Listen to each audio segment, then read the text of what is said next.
نستعينه ونستغفره ونعوذ بالله من شرور أنفسنا ومن سيئات أعمالنا من يهده الله فلا مضل له ومن يضلل فلا هادي له وأشهد أن لا إله إلا الله وحده لا شريك له وأشهد أن محمدًا عبده ورسوله يا أيها الذين آمنوا اتقوا الله حق تقاته ولا تموتن إلا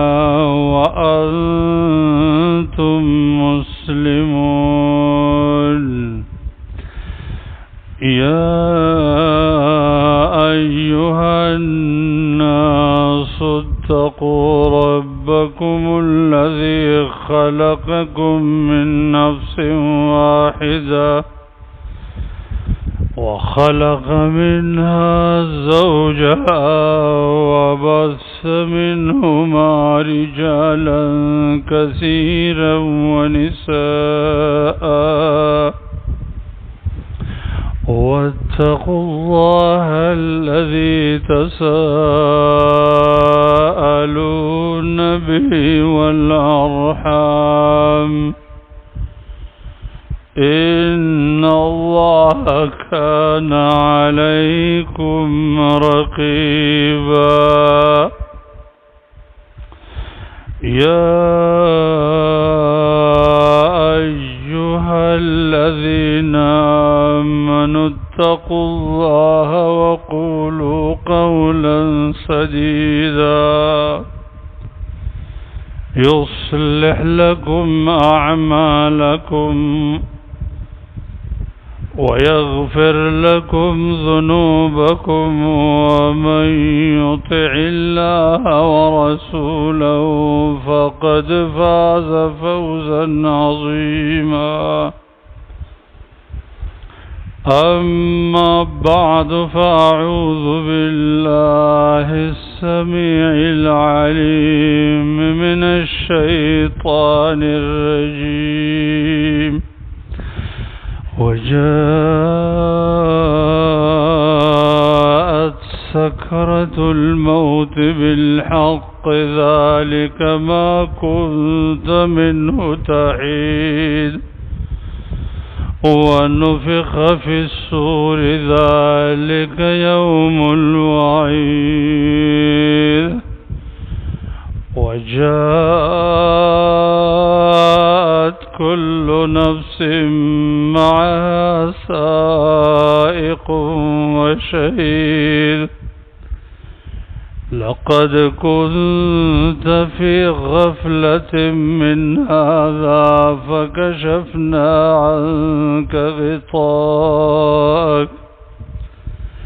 فكشفنا عنك غطاءك فبصرك اليوم حديد اللهم صل على محمد وعلى آل محمد كما صليت على إبراهيم وعلى آل إبراهيم إنك حميد مجيد اللهم بارك على محمد وعلى آل محمد كما باركت باركت على إبراهيم وعلى الرحيم إنك حميد مجيد. د دین اسلام درنو خوگو او قدرمنو رونو زمونږ د ژوند اکثره حصہ د دې دپاره خرچ کیږي چې څنګه به دا دنیا آباد کو، څنګه به دې دنیا کې ترقی وکړو، څنګه به د دې دنیا غمونه او کړاوونه او مشکلات ختم کو، او دا زندگی به څنګه د سکون زندگی شي. دی دنیا کې زمونږ یو څو ورځې شته او د انسان د زړه مینه دا ده، غوښتنه دا ده چې دا دنیا د مخکلی، لیکن دا ډیره عارضی زندگی ده زما خوږو ورونو، ډیره محدوده زندگی ده، ډیره لږه زندگی ده. دا خو منګ او تاسو ته ډیره ښکاري، خو د دې په حقیقت به هغه څوک پوه شي چې هغه د دې دنیا نه لاړ شي. چې کله یو انسان د دې دنیا نه لاړ شي، ورته وویلی شي چې تا په دنیا کې څومره زندگی تیره کړې ده. قرآن عظیم الشان کې الله فرمایي کأنهم یوم یرونها لم یلبثوا الا عشیة او ضحاها. کله چې قیامت قائم شي او دا د قیامت نه ختمېدونکې ورځ او بیا د هغې نه وروستو نه ختمېدونکې زندګي انسان وویني، نو دا د دنیا ژوند به ورته داسې ښکاري لکه ما چې یو سبایي ټیم یا یو بیګایي وخت په دې دنیا کې تیر کړی. دا ټوله زندګي 80 کاله 100 کاله زندګي به ورته داسې ښکاري لکه یو څاښ یا د یو مازیګر چکر او د مازیګر گپ شپ او لوبې دا مې تیرې کړي. زموږ خو ډېره کمه زندګي ده. د نوح علیه السلام 1000 کاله زندګي و، 1000 کاله. چې کله نوح علیه السلام وفات شه، الله دې پوښتنه وکړه چې ای زما رسوله دا د دنیا ژوند تا ته څنګه ښکاره شي؟ هغه ورته وفرمایل چې د دنیا ژوند ما ته داسې ښکاره شه لکه د یو کور چې 2 دروازې، په د یو دروازه سړی ننوځي او په بل تې وځي. چې 1000 کاله زندګي هغې ته دومره ښکاره شوه. زمونږ خو ډېره کمه زندګي ده، په دې کې ډېره حصه تېره شوې ده او د پاتې څه پته نه لګېږي. نو راځئ چې یوه بله زندګي ده، نه ختمېدونکې زندګي ده، اوږده زندګي ده. که هغه زندګي زمونږ ښکلا حاصله کړه، همیشه دپاره ښکلا ده، همیشه راحتونه دي، د هغه نعمتونه به نه ختمېږي، د هغه مزې او خوندونه هغه باقي پاتې کېدونکي دي چې هغه د آخرت زندګي ده. په دې بنیاد دا مجلس منعقد شوی دی چې مونږ او تاسو د دنیا زندګۍ د دغې حقیقي زندګۍ نه غافل کړي چې دا غفلت لږ ختم شي. نور دې دنیا کې روزګار، کار، روزګار، کسب دا مونږ ته الله جایز کړی، د الله رسول جایز کړی. صحابو به دا روزګارونه م کول، خو د دین نه به غفلت نه کو، دې ورځې نه به غفلت نه کو. زما خوږو ورونو په هفته کې یوه ورځ ده او صرف نیمه ګنټه ده، دا صرف دې له ورکو چې ابدي زندګي به موږ څنګه آباده کو. که الله په موږ رحم وکړي او د توفیق راکړي نو څومره ښه به وي، څومره خوند به وکړي. زما خوږو ورونو د دې تریخ سفر یو څو اولنۍ مرحله ذکر شو چې مرګ دی. نن بدا ذکر کو چې د مرګ نه والا تر قبرستانه پورې رسیدل، لاش د انسان مړی چې قبرستانه پورې ځي، د بسترې نه والا تر قبرستانه پورې څه پیښیږي. دا ټول حالت د الله نبی په یو مبارک حدیث کې بیان کړی دی. امام احمد بن حنبل رحمه الله په مسند کې روایت راوړی دی د براء بن عازب رضی الله تعالی عنه نه هغه وی ورځونه منګه قبرستان ته په داسې حالت کې حاضر شو چې یو مړ دفن کېده او لا دفن شوی نه و د الله نبی کېناستو موږ د هغې نه غیر چاپېر کېناستو هغه سره امسه و په هغې د ځمکه داسې راګروله او دا حال بیانو چې څه پیښېږي نو هغې وفرمیل چې نیک عمل انسان چې کله د دنیا نه د رحلت په حالت کې شي او آخرت ته توجه شي دې ته دوه ملایکې راشي چې هغوی سره د جنت د بهترینو کپړو نه یوه کپړی جنتي ریخم یې ورسره او په هغې جنتي خوشبویي وهلي د انسان ته چې حاضر شي نو ورته ډېر په مینه او محبت باندې آواز وکړي چې یا ایتها النفس الطیبه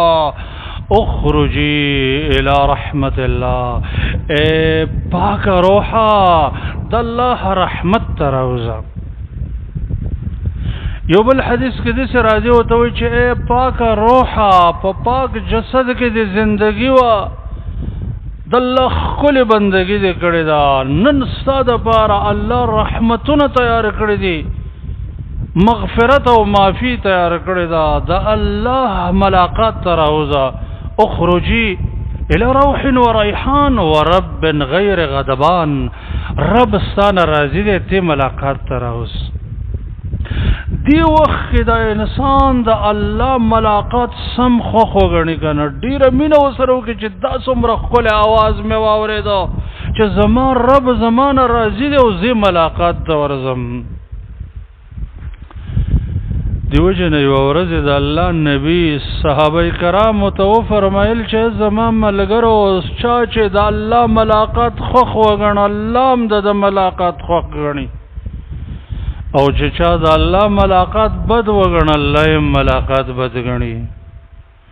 عائشہ صدیقہ رضی الله عنها ورته فرمایل چې د الله رسوله د الله ملاقات خو په مرګ باندې راځي مونږ ټول مرګ بد غنو نو الله به زمونږ ملاقات بد غني ویل دا نه دی مراد بلکې یو انسان چې د وفات حالت ته ورسیږي او ملائکه ورته وایي چې پاک روحا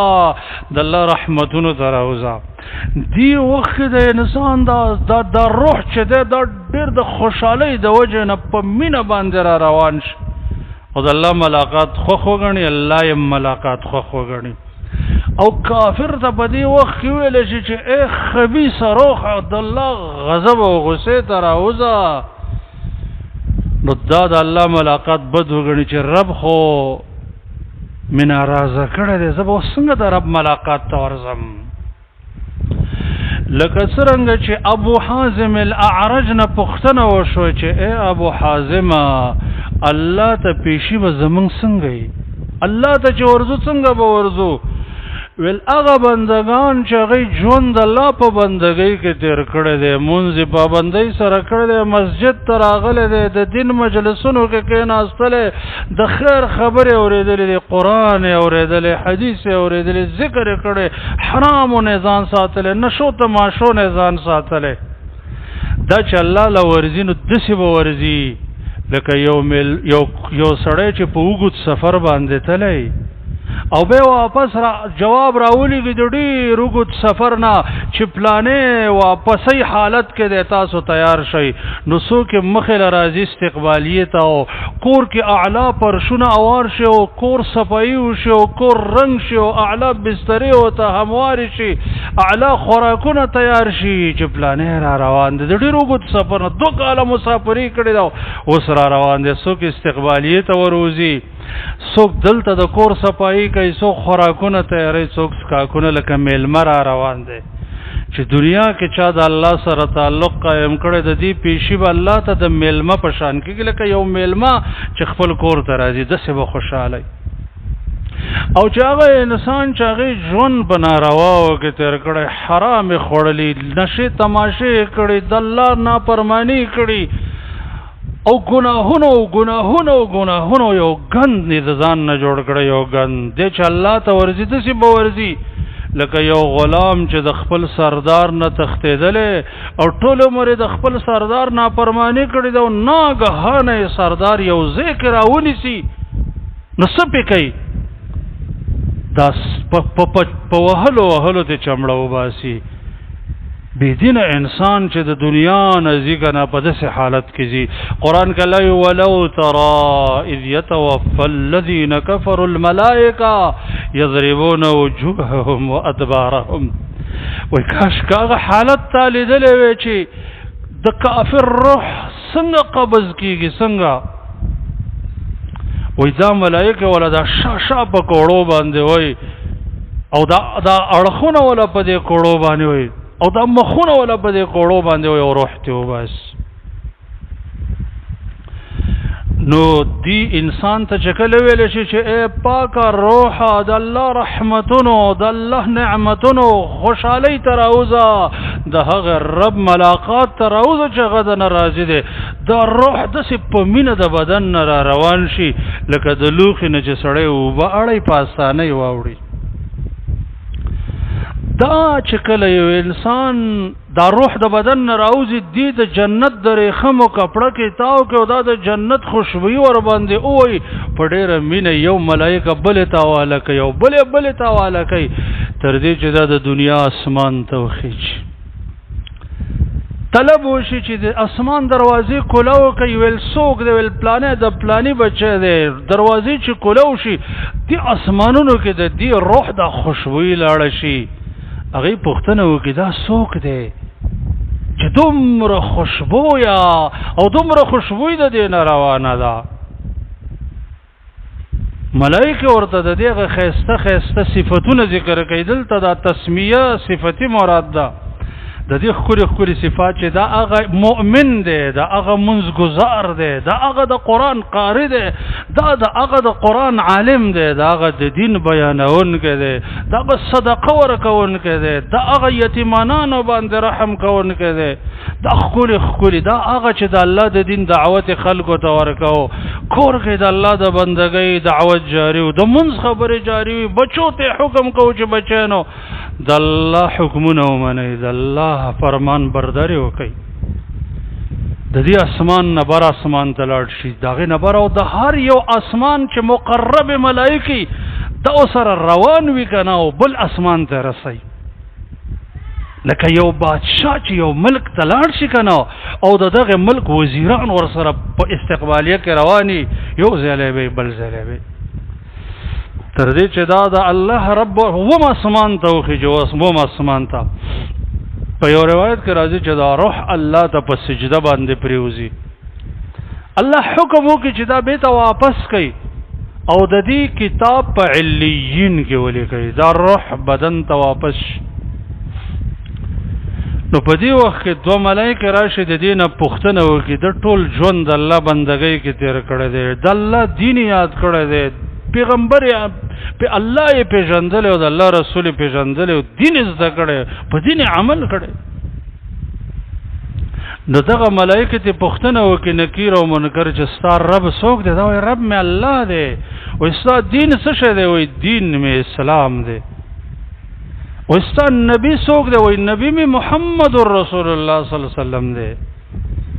دا ملائکه ته موږ ته مخکې نه پته و چې ته به داسې ښکلي جوابونه راکې دا پته د کوم ځای نه وه د دې روح نه خوشبويي روانه وه او دا روح په ډېر ښایسته حالت باندې پروت و نو ډېره زیاته د مینې او محبت فضا شي ډېره ملائکه ورته وایي چې ته د هغې ناوې په شانه پرېوځه ناوې چې په پالنګ څنګه پرېوځي ټول کور د دې ناوې قدر کوي دغې ورځو کې چې کوم ورځو کې د ناوې دغه په مخ کې څوک غلطه خبر هم نه کوي او د خفګان خبر هم نه کوي ټول کور ورته په قدر ولاړي نو ته وایي چې ته د هغې ناوې په شانه پرېوځه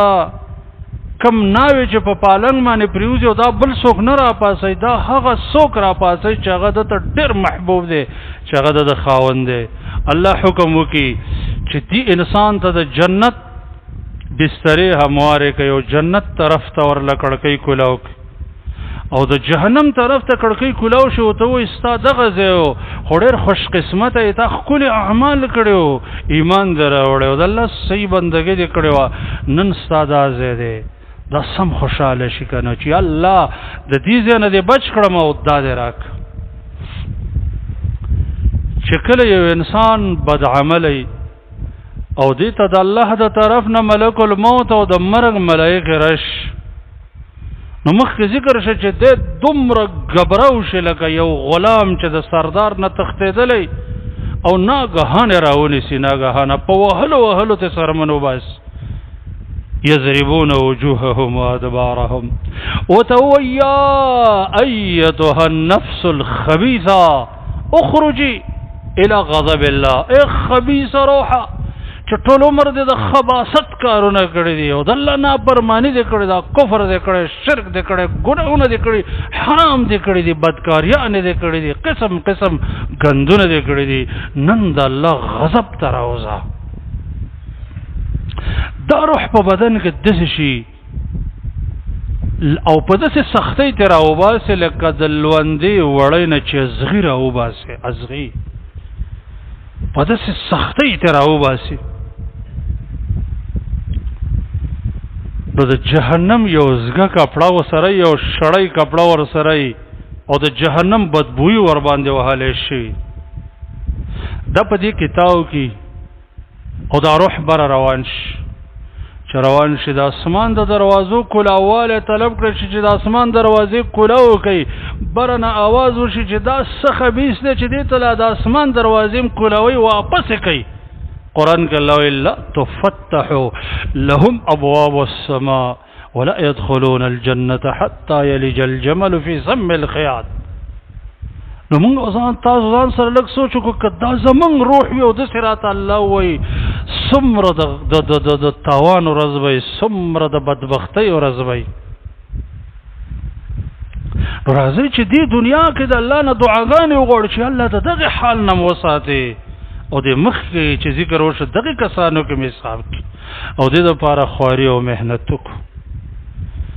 نو روح چې کله بدن ته واپس شي د الله د طرف نه آواز د ملایکې رش چې هغه ملایکې داسې وي چې هغه سترګې شنې وي د رنګ نه تورې وي کڼې وي او هغې سره داسې یو ګرز وي که غر پې والی شي غر که نه نو دا غر به خاورې وګرځي تپوس ته وکړي ستا رب څوک دی ته په دنیا کې رب نه یې پېژندلی په رب ایمان نه یې راوړی د رب کلام یې نه یې اورېدلی رب ته یو سجده کې ښودلې نه چرته دی وایي زه نه پوهېږم خو خلکو به داسې ویله چې رب دی او زما هم داسې ویل نو بیا دې پوښتنه وکړي ستا دین څه شی دی ده په دنیا کې په دین عمل نه یې کړی چېرته د الله کور یې لیدلی نه یې د عبادت خانه یې لیدلی نه یې مسجد یې لیدلی نه یې دوی ما ته پته نشته خلکو به څه ویله چې دین اسلام دی او دین دی ما هم ویل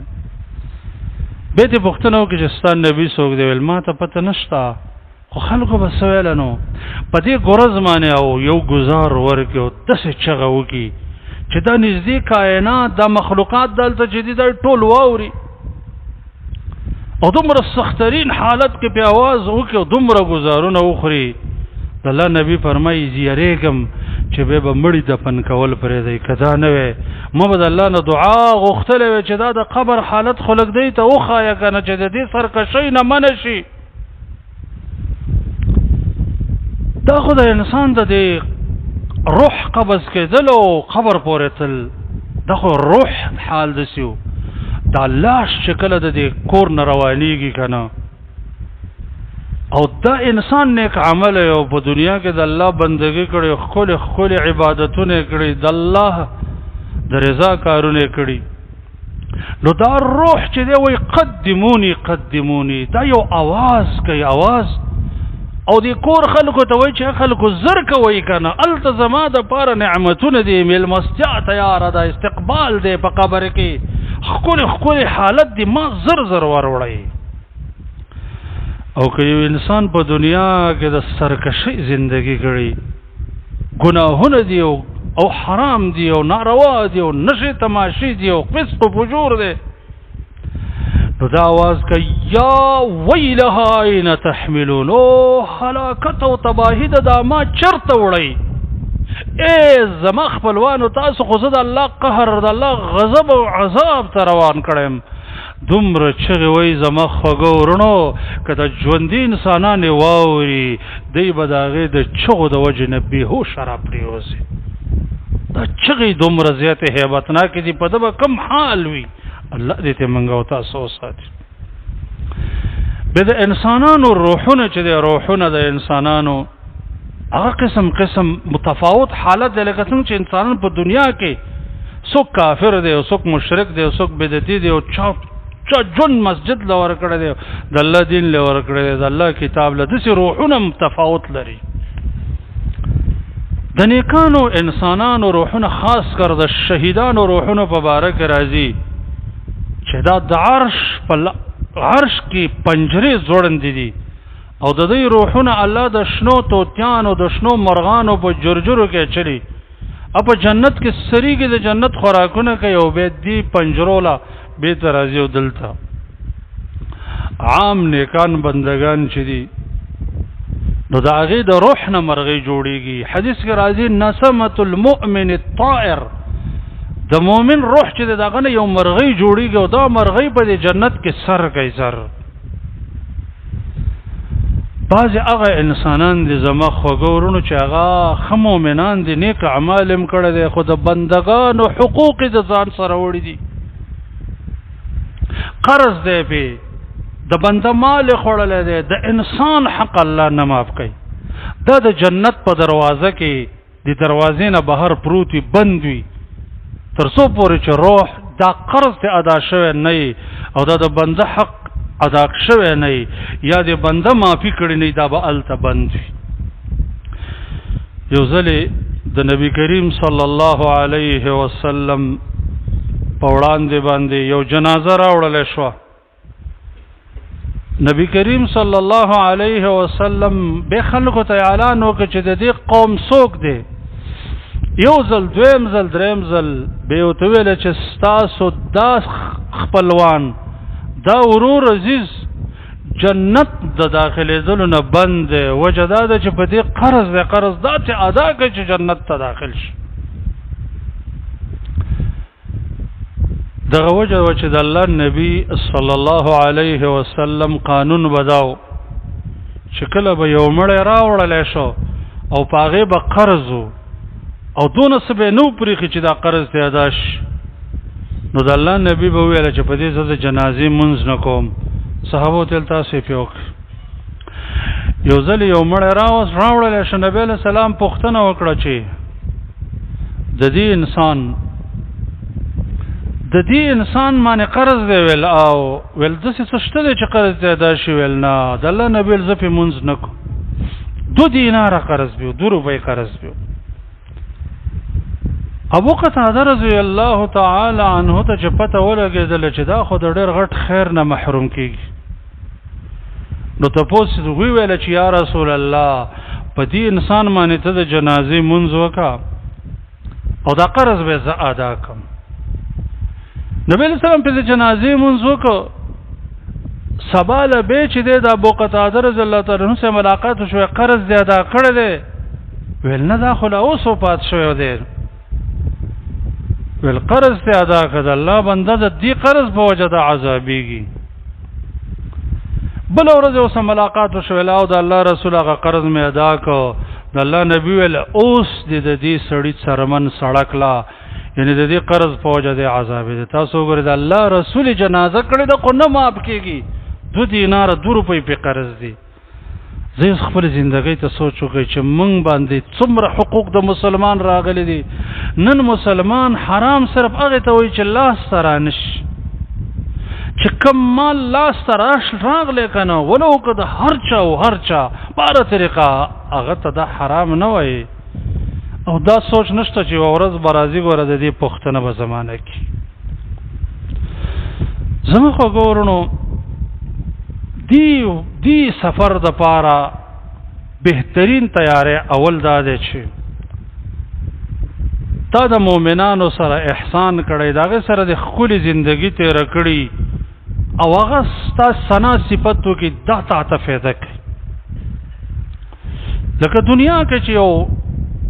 عدالت کې ستانه یو دو گواهان غواړي یو دو ضمانتیان غواړي نو ته بالا بچ کېږي چې کله تا د مسلمانانو په معاشره کې ښایسته زندگی تېره کړي او د الله بندگان ستا ثنا صفت کوي الله وایي چې تاسو یې ثنا صفت کوئ زما مؤمنانو بندگانو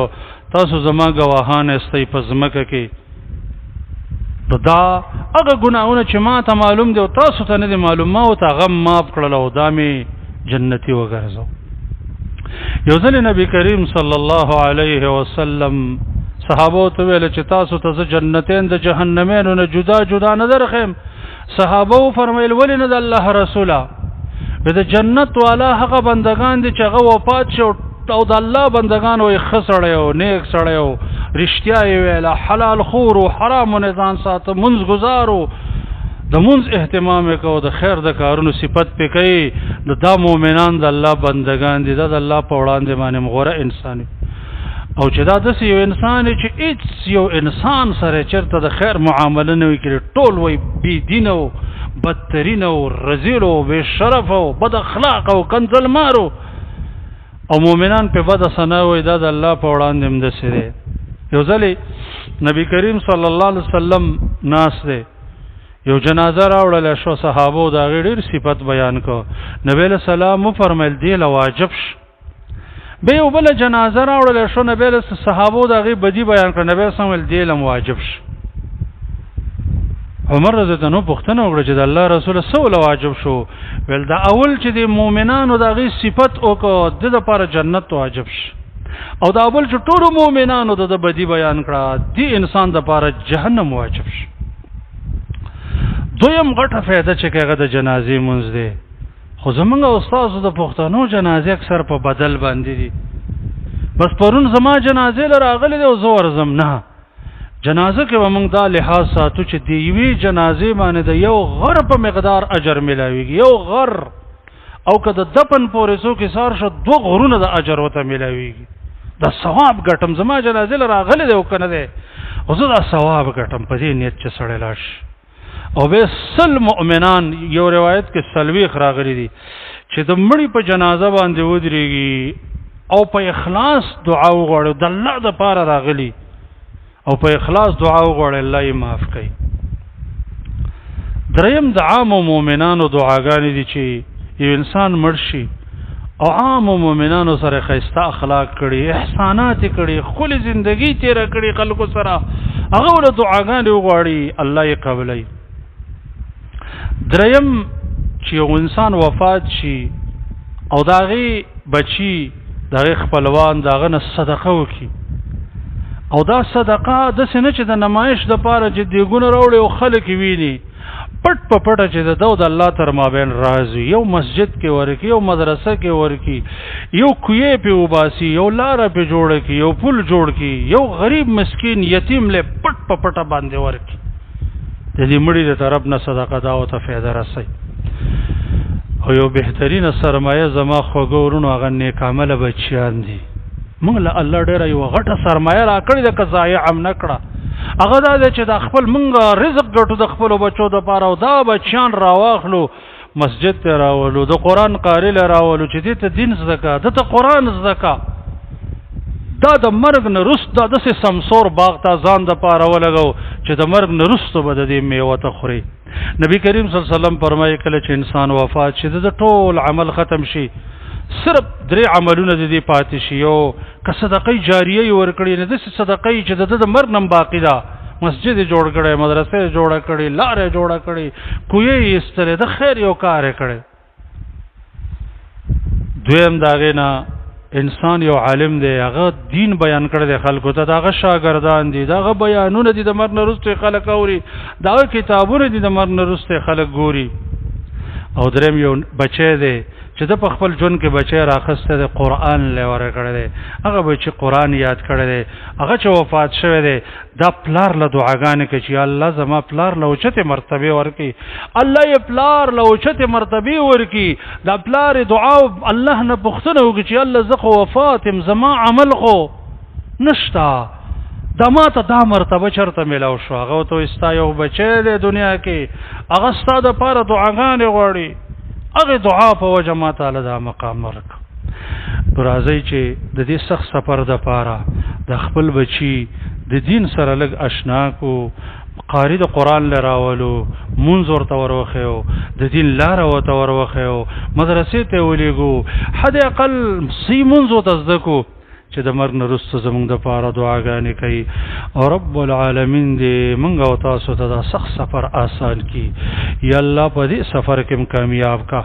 یا الله رب العالمین موږ ته د نیکو اعمالو توفیق راکاو یا الله د ګناهونو نه موسات رب العالمین زموږ بچیان زموږ اهل صالح کا الله د غمونو او فتونو مصیبتونو نه موساته رب العالمین دا محل دا کله دا علاقه او د ټولو مسلمانانو کلی او علاقه الله د خیرونو رحمتونو برکتونو مرکزونو وګرځوا الله د غمونو او فتونو مصیبتونو مشکلاتونو محفوظ اقول قولي هذا استغفر الله لي ولكم